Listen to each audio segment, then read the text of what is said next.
¿Qué tal? Bienvenidos a un programa más de Vivir Intensamente. Te saluda tu amigo y coach José Antonio González. Recuerda que puedes comunicarte con nosotros en Facebook, nos encuentras como Vivir Intensamente. O bien si lo quieres hacer vía Twitter, estamos como TV Vivir. Lo interesante de este programa es que puedas estar interactuando con nosotros, así que si tienes alguna pregunta, alguna sugerencia, lo puedes hacer y te vamos a ir dando contestación, ya sea en los programas que se está transmitiendo o bien en siguientes programas y ya te vamos dando esta contestación. Y bueno, pues hoy tenemos un programa de lujo. Hoy vamos a tener a una gran eminencia de la Universidad Nacional Autónoma de México. Él es el doctor José Antonio Talayero. Gracias por estar aquí, doctor. Él es doctor, bueno, además de tener 2 posgrados en psiquiatría, es médico psiquiatra con 2 posgrados en psiquiatría, también es médico es maestro en ciencias médicas y maestro en letras y catedrático de la Facultad de Medicina y también de la Facultad de Psicología, que por cierto, yo tuve el honor de ser uno de sus alumnos. Gracias, doctor Talayero, por estar aquí. Y bueno, antes de arrancar, siempre hacemos una reflexión. Nuestra reflexión del día de hoy tiene que ver justamente con esto de la sexualidad, porque el tema del día de hoy, vamos a hablar acerca de la revolución sexual. Y bueno, si bien la sexualidad abarca diferentes áreas de nuestra vida y ha estado presente desde que nacemos, se ha convertido también en un tema tabú y esto va generando también ciertas represiones a lo largo de la vida. El problema de esto es de que no estamos actuando con una gran libertad y lo que es peor, se van generando ciertas disfunciones en diferentes áreas, ya sea en el área física, en el área psicológica, emocional o incluso espiritual. La pregunta para el día de hoy es, ¿qué tanto expresas libremente esa sexualidad y en las diferentes facetas? Y además, ¿qué tan satisfactorio es para ti esta área de tu vida, la sexualidad? Y mucho tiene que ver con el tema que vamos a ver hoy, porque es acerca de la revolución sexual. Así que, doctor Talayero, gracias por estar aquí. Gracias por la invitación. Pues empecemos con esto de la revolución sexual. ¿Cómo es que ha ido cambiando la sexualidad? ¿Qué ha pasado con esto? ¿Hemos ido evolucionando o es una revolución, es una involución? ¿Qué pasa con la sexualidad? Oiga, me la pone muy difícil, ¿no? Porque depende quién lo esté diciendo, ¿no? Para empezar, toda revolución, las verdaderas revoluciones se hacen sin disparar un balazo. Con mucha frecuencia las gentes que están en la revolución ni cuenta se dan y en un momento dado, nada más cuando se sorprenden cuando ven los resultados. El ejemplo sería la revolución industrial. En la revolución industrial, pues cuando las gentes se dieron cuenta que ya lo que hacían o sabían ya no sirve, por ejemplo, la cantidad de gentes que quedaron desempleadas porque ya no se usa el caballo, o las gentes que tenían una fábrica de herraduras, pues acabó, etcétera, etcétera, etcétera. Actualmente estamos en una revolución de tipo informativa, ¿no? El conocimiento. Antes para yo escribir un artículo me llevaba semanas, ahora en una tarde lo puedo hacer, por toda la información que puedo tener, etcétera, etcétera. Y el impacto que tiene al publicarlo ahora ya con este mundo tan globalizado, pues un impacto mucho mayor. Entonces, y donde estamos totalmente sorprendidos, y además la respuesta de la gente es en la revolución sexual. Si tomamos, o sea, yo doy un curso de sexualidad, lo que voy a plantear ahorita es una clase de 4 horas, vamos a hacerlo creo que en 10 minutos que tenemos, no es así. Vamos a tomar 3 momentos de la vida de la humanidad. La primera sería, en un momento dado, la Edad Media. En la Edad Media, ¿no? Venía, o se decía que primero venía el matrimonio. Todos los o la mayoría de los matrimonios eran pues concertados. Por conveniencia, ¿no? Sí, sí. Y ahora vamos a suponer que yo soy hijo del rey de España, entonces mi papá me dice, te vas a casar con la hija del rey de Inglaterra para la paz, etc. Pero no era yo tan noble, ahora soy, pues me caso con la hija del conde fulano, porque mi papá el marqués mengano, etcétera, etcétera, etcétera. Y yo conocí a mi mujer el día de la boda. El ejemplo es Juana la Loca y Felipe era el Hermoso. Parece ser que Juana la Loca tenía muy buen ver, ¿no? Y es decir, eso se dice, y que Felipe, pues, era el Hermoso, estaba guapísimo. Cuando llegó Felipe, se conocieron días antes de la boda, la vio y dijo, pues como diríamos ahora, me como la torta antes del recreo. Le dijo un cura, échame una bendición y papas, ¿no? Ahí quedó. Y bueno, tuvieron sexo, en fin, y se conocieron ahí. Juana le encantó Felipe, no sé si qué tanto era su belleza, sus otro tipo de capacidades, pues es la mamá de Carlos V, el que fue emperador de nosotros, ¿no? Bueno, aún no se inventaba México, y ahí quedó. Y todos eran muy bien. Entonces, primero venía el matrimonio, después venía el sexo, después venía el amor y después venían los hijos. En ese orden. Más Entonces, o menos, matrimonio, Ujú. después venía el sexo, Ujú. el amor y los hijos. Más o menos, ¿verdad? Claro, con mucha frecuencia había traviesos, ¿no? Los que estudian psicología, ¿no? Era en un momento dado, hacían la travesura y se saltaban esto. Pero oficialmente esto era, ¿no? Y así tenía que ser. Sobre todo, la virginidad era celosamente guardada y bueno, hasta cierto punto yo no tengo nada de conservador, pero tenían razón, ¿no? ¿Por qué? Pues porque si mi novia o mi futura esposa no era virgen, significaba que pues, ya había hecho cosas, y en esa época tener una enfermedad venérea era terrible, eran mortales. Entonces la virginidad me garantizaba salud y que no venía embarazado de otro. También me garantizaba esto, ¿no?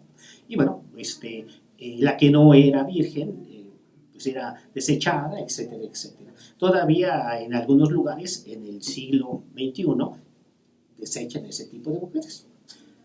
No olvidar que en la Edad Media, a mí la fecha 1099 me gusta mucho, es la primera cruzada y es también la muerte del Cid Campeador. El promedio de vida de las masas eran 20-22 años.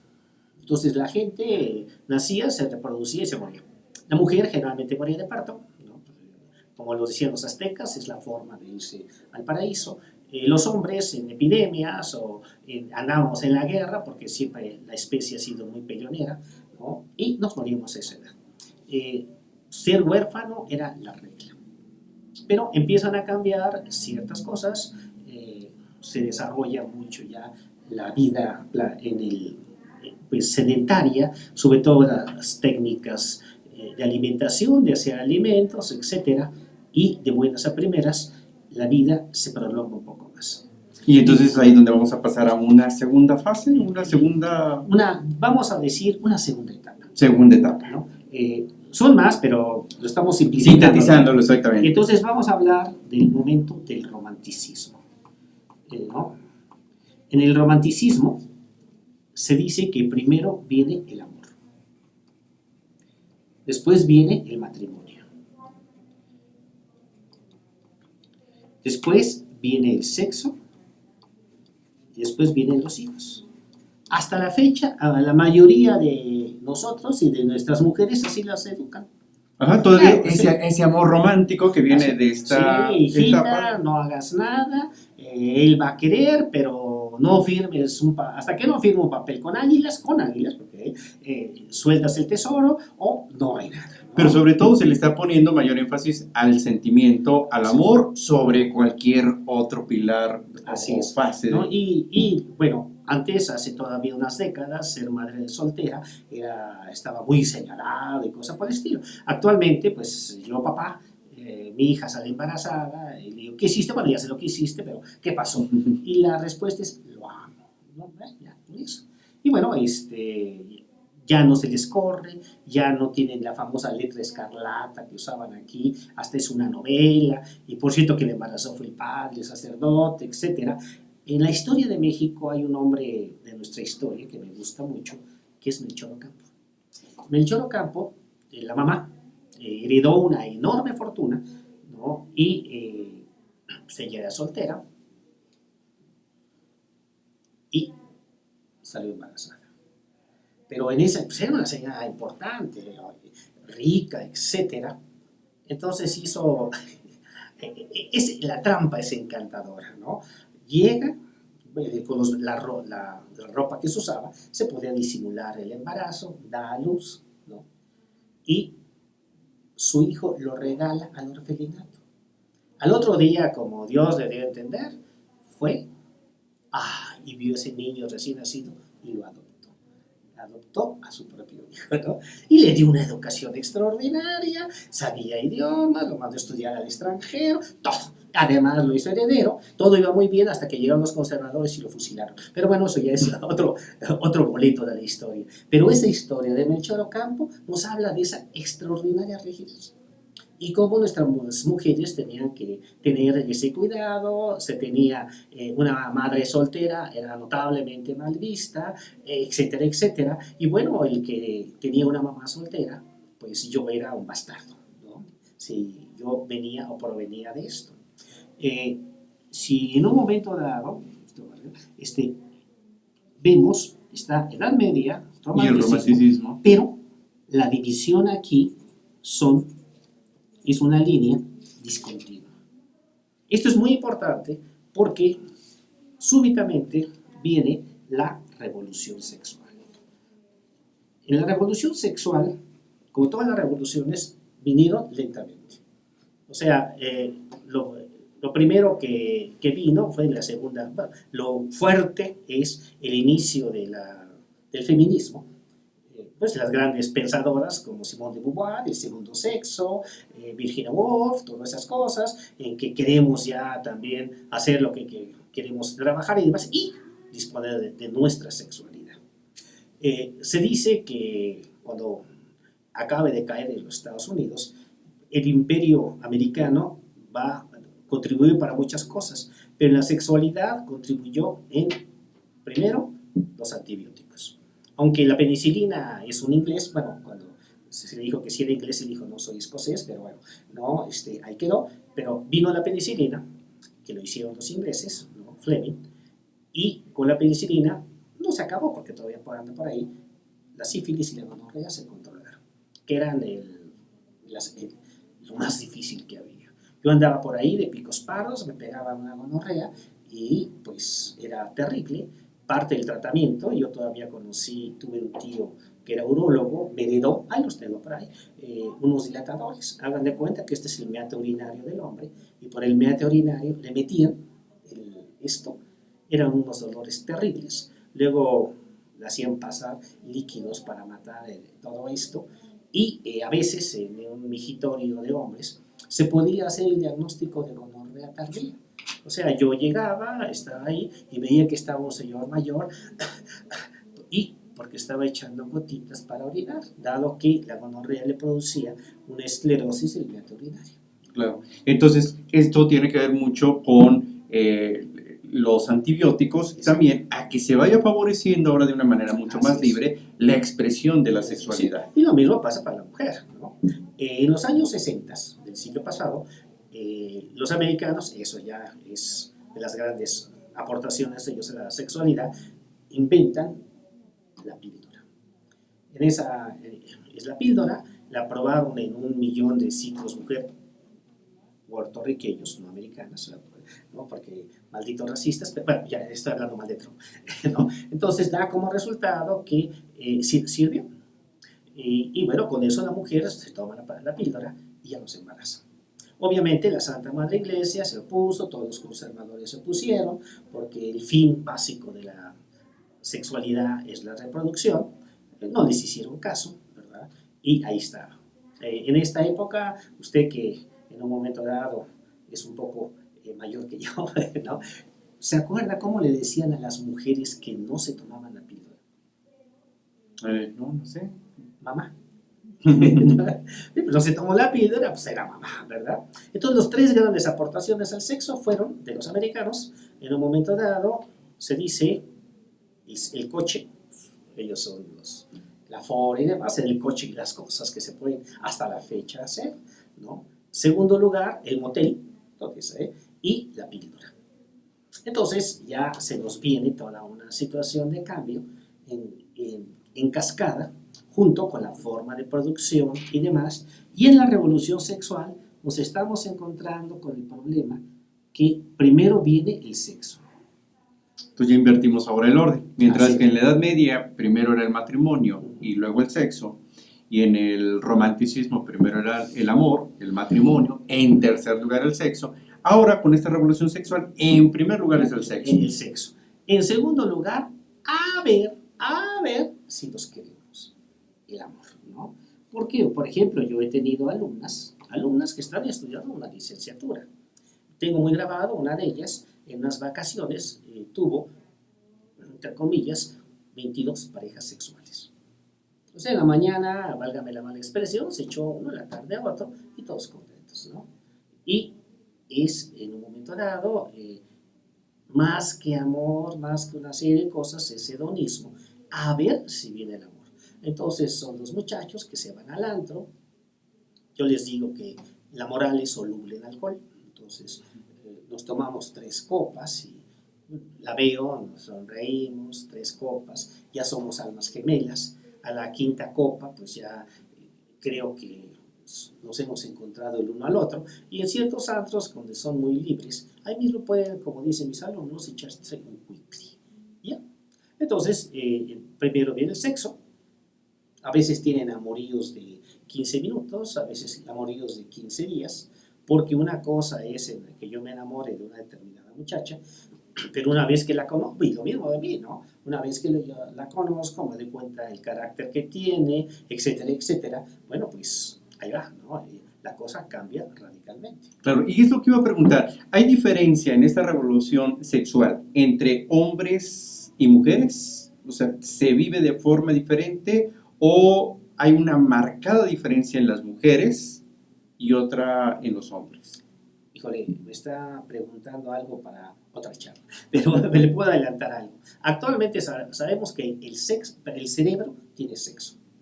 Entonces, las mujeres aman, quieren y demás diferente a los hombres, ¿no? Un par de ejemplos para Concluir con esto. sí, para que no me diga me paso. Las mujeres tienen más desarrollado el área del habla que los hombres. Entonces, cuando nos ponemos a discutir, a hablar con una mujer, siempre nos va a ganar, ¿no? ¿Ya? Y claro, cuando ya me siento perdido y demás, pues, le pego, ¿no? Entonces, malditos machos, no, pues somos diferentes, ¿no? Nosotros, por ejemplo, tenemos más desarrollado el área de la ubicación. O sea, las mujeres se pueden perder en el supermercado o hasta en su propia casa. Nosotros sabemos por dónde, hacia dónde, etcétera, etcétera, y ahí va. Por ejemplo, para aspectos físico-matemáticos, el cerebro masculino es mejor que el femenino. Las mujeres, por ejemplo, huelen 6 a 8 veces mejor que nosotros. Por eso, cuando él se va por ahí de picos pardos, ¿no? Llega y pues su mujer dice: ¿a dónde fuiste, José Antonio? No, es que estuve con Talayero, vimos un caso muy interesante, un loco. ¿A dónde fuiste? Que sí, que no. Y se arrodilla, jura por la Virgen de Guadalupe, por el honor de sus antepasados, etc. Y al otro día me dice: hijo, mi vieja me anda cuidando, es la policía china. No, pues es que él llega tarde. Y obviamente huele o a combate sexual o a jabón Jardines de California, y es lo que se usa allá. No, pero porque huelen mejor. ¿Cuántas veces llegamos a casa, la señora le dice a uno, se sale el gas, estás fastidiando, ¿no? Sí, estaba abierto el gas, se estaba saliendo, ¿no? Etcétera, etcétera. Entonces, en la revolución sexual primero viene el sexo. Vamos a ver si viene el amor o lo que se le parece al amor. Porque tendríamos que definir qué es amor. Y lo que esto genera y que lleva, etcétera, etcétera. Generalmente, a ver si viene el amaciato. O a veces se nos casan, pero actualmente los muchachos, lo tenemos estudiado, entre las parejas jóvenes actualmente duran entre 4 y 7 años. De 4 a 7 años casados. de casados. Y se divorcian. Con mucha frecuencia se divorcian a la mexicana, ¿no? Mamá, voy a comprar cigarros y ya no regresa, ¿no? O ella simplemente pues le mete gol con el otro, con el jefe, ahí quedó, se embaraza del jefe, pues el jefe es negro, yo soy blanco, y pues ¿qué pasó? No, es que me asolé, y se acabó la situación. Entonces hay amaciato o matrimonio. Y en un momento dado, después vienen los hijos. En la inteligencia que actualmente nuestras muchachas tienen una tendencia, ¿verdad?, a, muchas me dicen no se quieren reproducir o no quieren hacer algo. También hemos observado que una buena cantidad de nuestras alumnas, yo estoy en la UNAM, también he dado clases a algunas privadas, ¿no? Nuestras mujeres ya no quieren o están detestando las labores tradicionalmente femeninas. O sea, cuando yo les hago así, estamos bromeando y demás, le digo, a ver, señoritas, vamos a suponer, primero que sí, nos vamos a enredar y nos aceptamos. Ya. Y nos vamos a casar, ya. ¿Va usted a lavar, planchar, cocinar? El 90% me dicen que no. Bueno, ¿quién lo va a hacer? Ah, la sirvienta, a ver qué da. Y algunas me han dicho, ¿y por qué va a lavar sus calzones que tienen la marca del zorro, etcétera, etcétera? Lávelos usted, o pues hágase de cosas. ¿No? Está bien, respetable. Entonces, hay un desprecio a las labores tradicionalmente femeninas y quieren ejercer las labores masculinas. Hasta me parece muy bien, ahí está. Mientras, claro, yo trato a muchachas pues, que están en niveles altos en el sentido de educación, tienen licenciaturas, posgrados, maestrías y demás. Pero cuando yo les digo, bueno, todo eso me parece muy bien. Ahora dígame, ¿cuántas mujeres albañiles conocen? Pues casi no hay. Y me dice, bueno, es que no las contratan. Yo que conozco a bastantes arquitectos que han sido mis pacientes, dicen, las contratamos y a los 3 días se van porque no van a cargar ahí la mezcla, un bote con mezcla, etcétera, no suben los tabiques, etcétera. ¿Cuántas mujeres mecánicas conoce? ¿Cuántas mujeres conoce que se suben a una hamaca y lavan por afuera un edificio de 10 pisos? ¿No? Y ahí está. ¿Cuántas mujeres en un momento dado son traileras, salvo Lola la trailera de la película, están entrando en esta? Entonces generalmente están peleando en un momento dado los puestos ejecutivos. Claro, entonces esto significa que en esta revolución sexual las mujeres buscan cierta equidad en ciertos trabajos o en ciertas actividades, pero no necesariamente, digamos, hay un equilibrio en toda la gama de trabajos. Así es. Es decir, que como lo que conviene sería, o más bien, de acuerdo a las capacidades físicas. Ahorita le acabo de contestar eso. Después viene la otra parte. Ya yo me encargo, estoy con X señora, pues tenemos, como se dice elegantemente, personal de servicio. Y les pregunto a las mujeres, bueno, a ver señora, y esto lo he hecho en muchísimas pacientes, ¿no? Y no pacientes. Del personal de servicio, le dicen peyorativamente a la chacha, ¿cuántas de ustedes a su chacha le dan contrato, le dan servicio médico, servicio social o como se quiera? ¿Cuántas le pagan aguinaldo? ¿Cuántas le pagan vacaciones?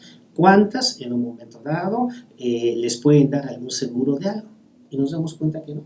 Y que muchas de esas chachas no tienen horario, tienen horario de entrada, pero no de salida. Muchas porque trabajan ahí en un momento dado, pues están semi-esclavizadas. Entonces resultaron más perversas que nosotros, porque no les da nada y las explotan en grande. Pero si usted se fija, como le había dicho, las letras, o las líneas, sí, son líneas discontinuas. Entonces, ¿qué sucede? Que en un momento dado, si lo vemos así, ahora conozco a X fulana, nos conocimos aquí, en la pachanga, en la sexualidad, estamos haciendo todo. Y después de un tiempo, es muy frecuente, sobre todo cuando ya llegan a cierta edad, a los 25, 30 ya se dejan embarazar y demás, que no nos queremos, no nos esto, lo otro. Pues estoy embarazada y por nuestro amor y demás, cásate.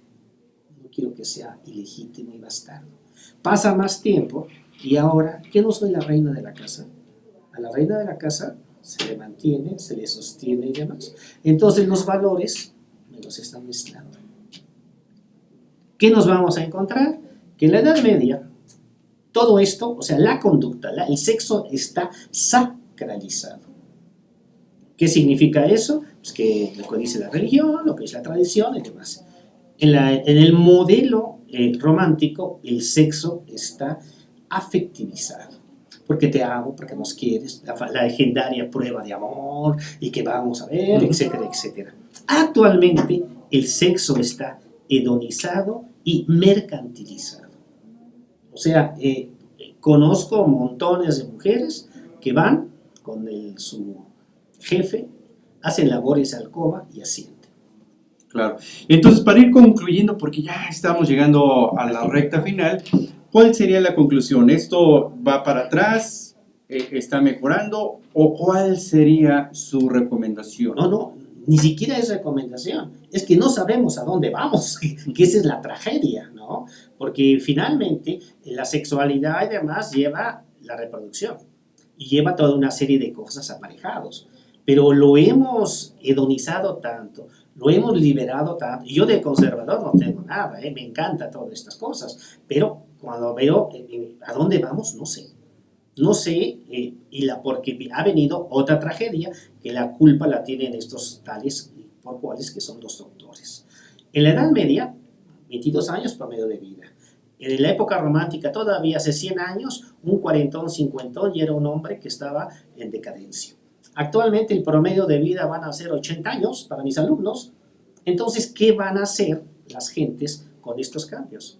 Entonces, lo que vamos a tener es un ejército, sobre todo en el grupo de las mujeres. Las mujeres con la liberación ganaron todo en la primera etapa. En la segunda etapa de la vida perdieron todo.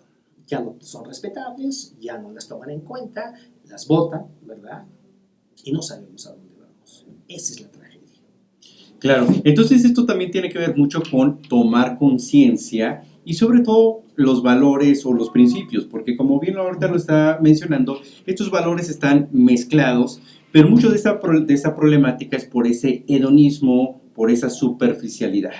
Y aquí yo creo que sería una recomendación en esa toma de conciencia que la parte sexual y toda en general la sexualidad no se vea nada más como un acto mecánico, placentero y hedonista, sino buscar un equilibrio en las diferentes áreas, y sería muy bueno estar fundamentado en esos valores para poder generar una sinergia, no solamente en la pareja, sino en general en una familia o con los hijos. Es lo que nosotros llamamos la alianza, ¿verdad? Sí. O sea, lo más importante es que mi mujer y yo nos salimos para tomar una situación objetiva. Pero como estamos viviendo el neoliberalismo, y en el neoliberalismo hay que consumir, y sobre todo consumir sexo, ¿no? Hay que consumir terapias. Entonces hay montones de sustancias, de que el Viagra, que el Cialis, que esto, porque yo tengo que ser muy efectivo y demás, cuando la primera pregunta que debe uno hacerse es, ¿realmente necesito toda esa cantidad de sexo? Así es. Bueno, pues se queda justamente la reflexión para tomar conciencia de nuestras vidas. Le agradezco muchísimo, doctor Talayero. Gracias por haber estado con nosotros. Gracias por el espacio. Recuerda que nos puedes ver o interactuar con nosotros en Facebook, en Vivir Intensamente. Twitter nos encuentras como TV Vivir. Se despide tu amigo y coach José Antonio González. Recuerda que estamos a un pensamiento de cambiar nuestras vidas. La vida es hoy, así que a vivir intensamente. Nos vemos en la siguiente emisión.